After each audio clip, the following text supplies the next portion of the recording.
A 98-year-old grandmother is doing a remarkable charity cycle to raise money for West London Mission.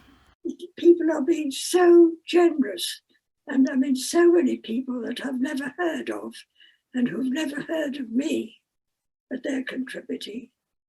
And West London Mission keep sending messages.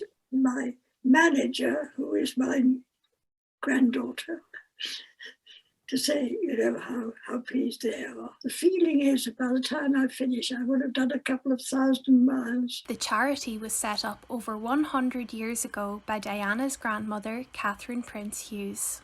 In 1917, she opened a charity at a hostel for girls, young women. It was mainly, I think, prostitutes.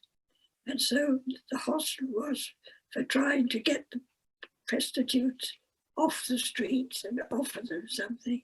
But then I think the government and a lot of societies took over that. And so with the hostel there, my grandmother decided that the great need was for offenders coming out from prison. And the trouble is, they don't know any other life, because I taught in Parkhurst jail for a bit at one time, and talking to one of the young offenders who was telling me how dreadful prison was.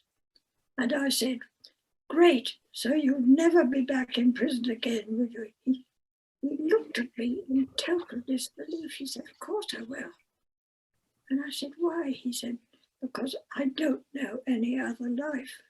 And if I did, I wouldn't know how to access it." And so this is what the hospital does.